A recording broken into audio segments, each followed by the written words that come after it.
Howdy, I'm Tony Nestor. Thanks for joining this show on desert survival. I'm going to be talking about shelters in this segment. Sitting next to a shelter that was made in a military course I taught last March. Some NATO members came over, and it was a particularly brutal spring. We had probably 60-mile-an-hour winds 5 days straight. It was just brutal. It's like getting hit in the gut with a 2x4 every day. Just never let up. And so this shelter was built by one of the participants within this structure here so that it would provide a little more break from the wind. And also the prevailing wind is on the other side of this, coming out of the mountain pass. Interestingly enough, the Hopi say that their wind god, Yopansa, lives over there, and I'm pretty sure he does. It's just brutal here sometimes in the spring. A couple things about shelter. One is, dress properly in the first place. This is your first shelter right here. And a good example of how to dress in the desert is to look at indigenous peoples and the people who live there full time. For example, look at some of the old historic photos of Geronimo. He was wearing cotton, wearing buckskin, covered head to toe. Look at a cowboy. Have you ever seen a cowboy on horseback wearing sandals, tank top, and shorts? No, they're covered head to toe. They got the big brimmed hat on, a bandana, gloves, long sleeve shirt, pants, boots. My cowboy friends, if they roll their sleeves up, they got these baby white arms because they're covered all the time. So when you're out in the desert, have this be your first shelter right here. Keep covered. It'll cut down on sweat loss. It'll increase your survival time because you're not losing as much water to the wind and to the environment. And it'll help protect you from the sun. A couple things regarding shelters though. We're going to look at a man-made shelter, one that was built on a survival course not far from here, and then I want to talk about the advantage of carrying a tarp. Carrying a tarp or a poncho is the way to go, because when you're lost and you've got 30 minutes of light left and maybe you're injured, you don't want to be futzing around making a wickiup or natural shelter unless you have to. So survival again is about being prepared, having the right gear with you, and one of those pieces of gear is a tarp. Regarding shelters of any kind, whether it's a natural shelter, whether it's a tarp shelter, whether you're just going car camping, there are what we call the 5 W's in survival. One of those is a widowmaker. Not too big of a deal here in the desert, but if you're in the forest, you're in the mountains, you want to avoid the dead standing trees, the snags, and clear those out or stay away from them if possible. You want to look for another W called wildlife or wigglies. Wigglies, we call those in the desert, the scorpions, the fire ants, the snakes.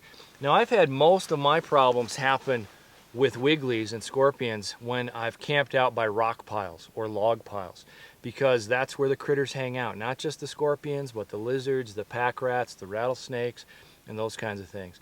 So in the desert, avoid the brush piles, the log piles, the fallen trees, the rock piles, and lava flows. You can avoid a lot of problems by not sleeping near a fire ant nest.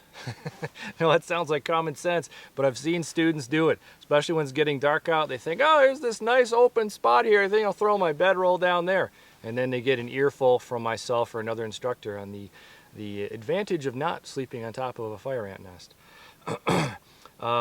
If you're in a forested environment, wildlife refers to bears and things like that. I had a guy build a shelter once right on a bear trail.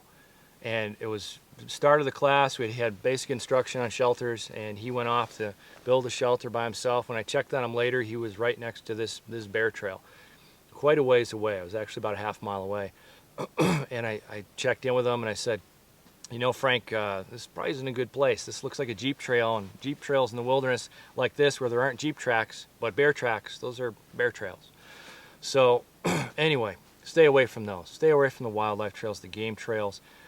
We've had problems in areas back east where I've taught courses, the East Coast, where we're constructing shelters in the oak forest. And if you go to collect your pine needles and oak needles, or oak leaves rather, off the deer trails, you get a lot more deer ticks on you, because that's where the deer ticks hang out waiting for deer to pass by. So tend to avoid the game trails back east and in other regions if ticks are a concern in your neck of the woods.